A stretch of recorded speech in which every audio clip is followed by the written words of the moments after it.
This is London, England today.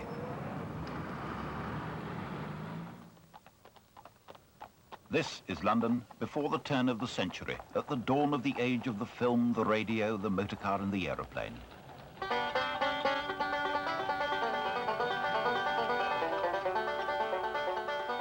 Change was everywhere to be seen. No nation, wrote Emerson, was ever so rich in able men. But at this time, two able men came together to quietly influence that change. In a single generation came the age of the motor car, the conquest of the air.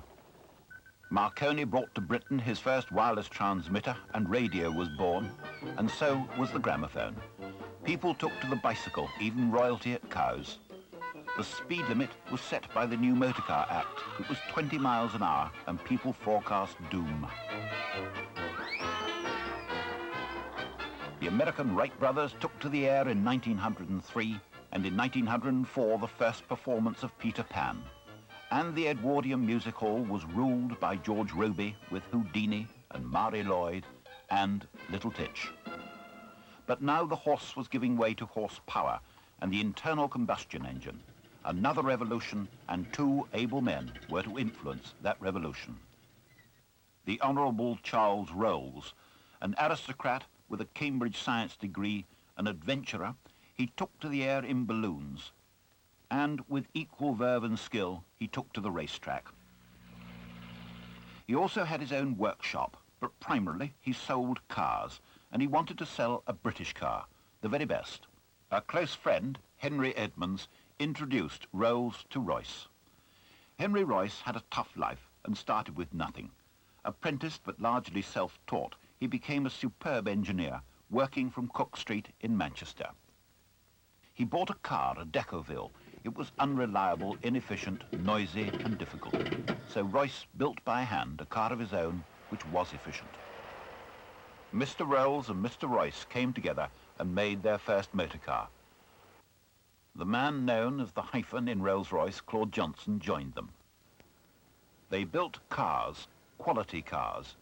From this new Derby production line came the Silver Ghost, hand-built with craft and skill and care. Royce reckoned it to be the best thing he'd ever done. The six-cylinder engine as silent as a sewing machine, and the bright work silver-plated. That was Claude Johnson's idea. He was a great man at promoting the new car, and the world's press declared it the best car in the world.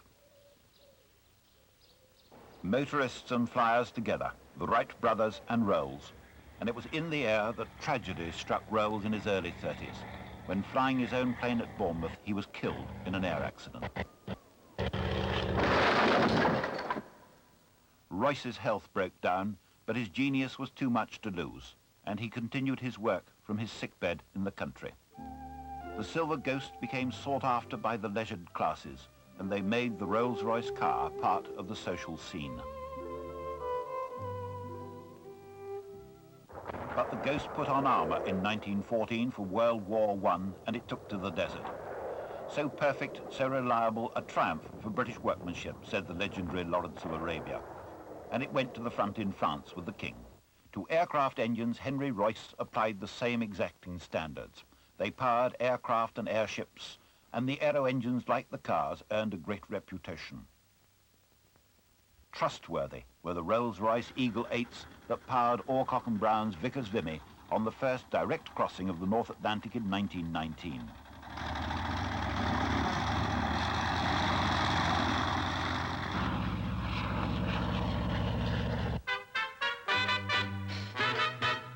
War gave way to peace. The Charleston was the new dance.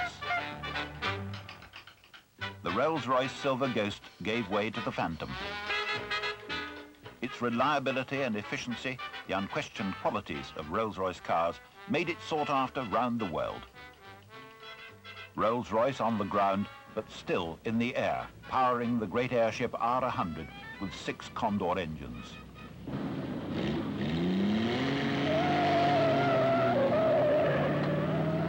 Roaring into the 30s at Brooklands, motorcars took to the track at ever-increasing speeds, among them the Bentleys. It was a time of technical innovation. Meanwhile, a new Rolls-Royce Aero engine was developed which powered, among other machines, the supermarine seaplanes which won outright for Britain the Schneider Trophy. It was to turn out to be an important development. It was almost to win a war.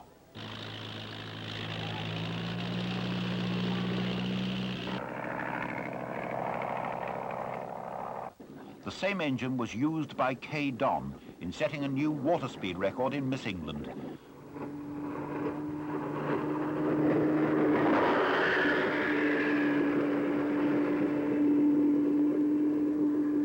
The same engine was used by Sir Malcolm Campbell, setting a new land speed record.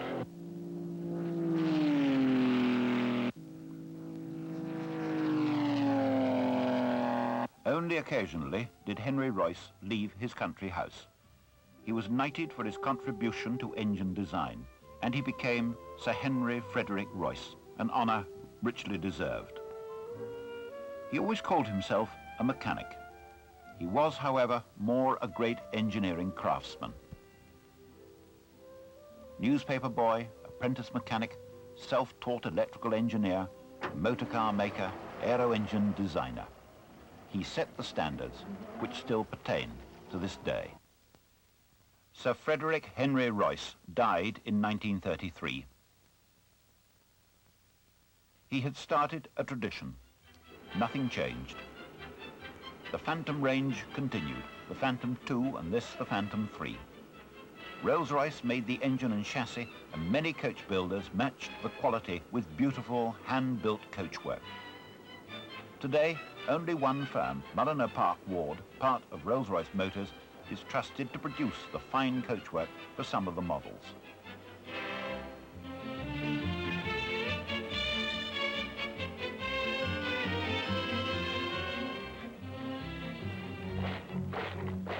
Once more, war came. September 1939, and Rolls-Royce went to war.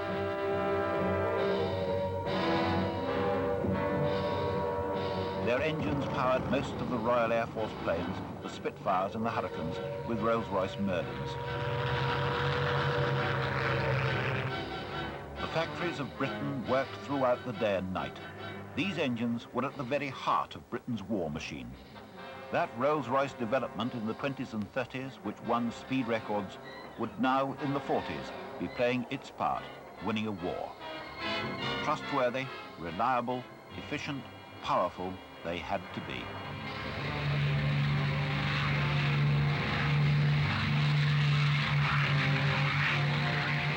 Rolls-Royce were at work in every service, for airmen, sailors, and generals.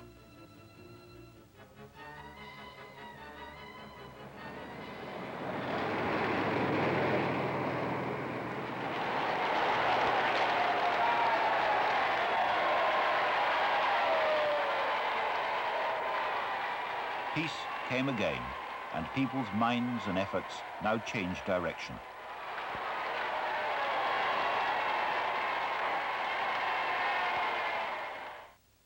Rolls-Royce car production moved to the outskirts of Crewe in a corner of Cheshire, producing the Bentley, the Silver Wraith, the Silver Dawn, which in 1949 was the first complete Rolls-Royce to be built under one roof. And then the Silver Cloud. In 1965, the new masterpiece, the Silver Shadow. It takes 3 patient, painstaking months to build one of these cars. 80,000 parts go into the manufacture of these machines. Modern technology, hand in hand with craftsmanship. Skilled fingers install the complex electrical system which moves everything from the seat to the unique gear selector. To supreme engineering design is added the traditional standards and quality of workmanship. All his working life, this man has assembled the classic radiator grille. But is it the best way to do it? That's the way Mr. Royce should have done it.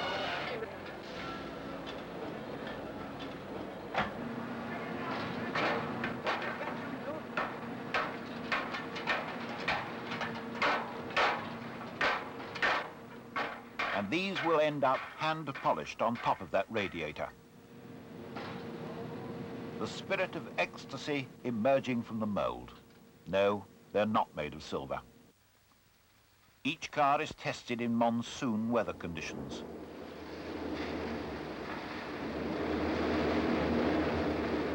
No leaks, no seepage.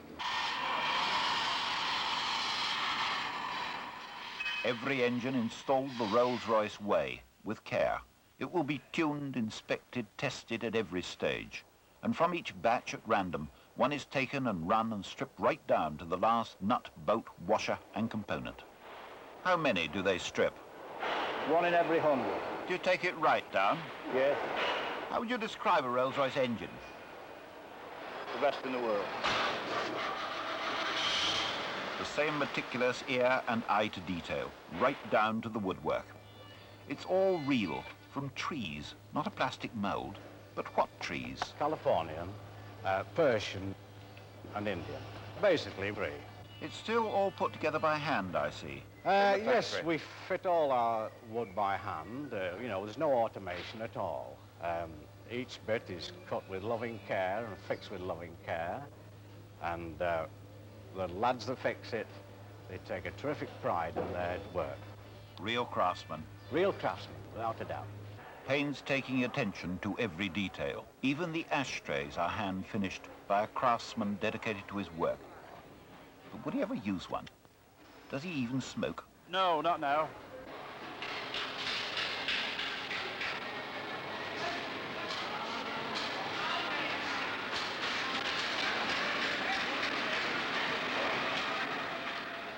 Hand-rolled, as yet never faster than 5 miles an hour.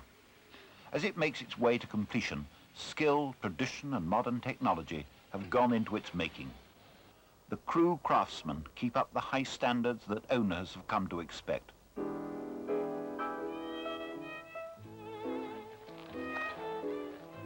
Cars 30, 40, 50 years old and more become collector's items and, on occasions such as this, come together.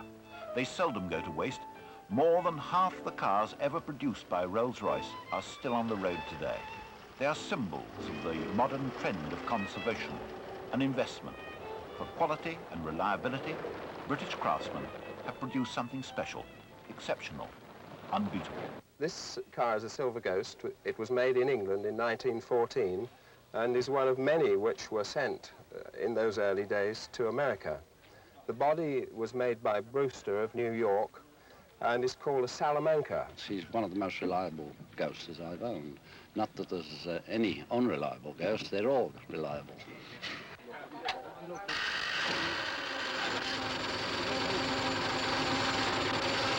And that's what every owner has come to expect of his engine or his car. Cars for royalty, the aristocracy and Maharajas. The Rolls-Royce, custom built by craftsmen for any country, any owner. When you sit in a Rolls, you're sitting on the back of a real first-class thoroughbred, whereas the other cars, you're sort of sitting there on a first-class working hunter. No, there's something about them. In Deutschland, Rolls-Royce Nummer 1 der Autos ist. I think the only magic of Rolls-Royce is that there's nothing else like it. The Rolls-Royce magic is something similar like the English way of life. The most beautiful car. It's just like sitting in an aeroplane. It's fantastic. Kings and queens ride in them. So did Lenin.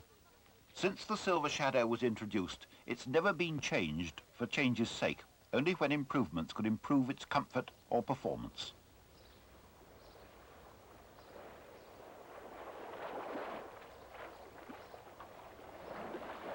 Improved comfort and performance are now incorporated in the new Silver Shadow, the Silver Shadow 2, here in Scotland.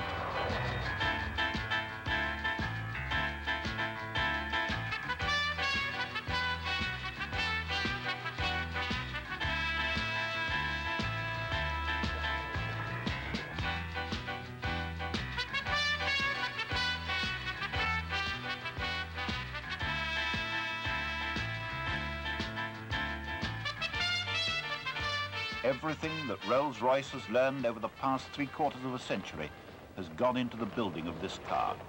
Advanced engineering at its very best.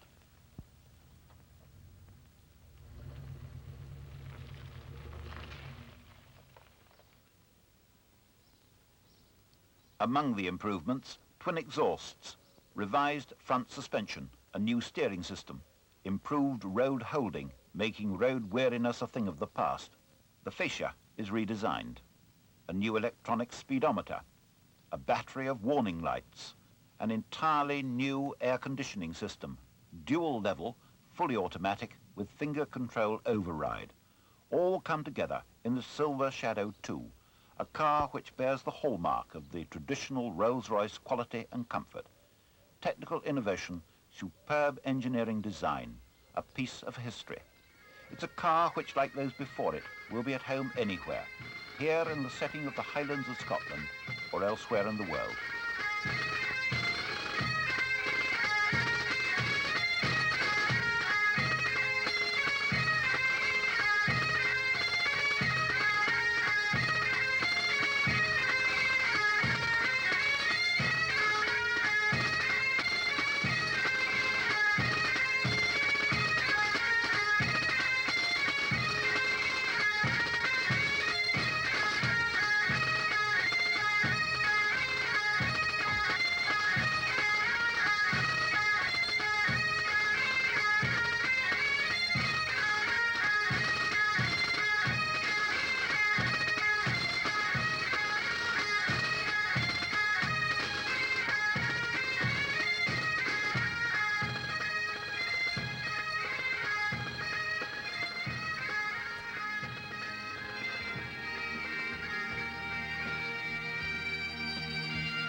History and tradition.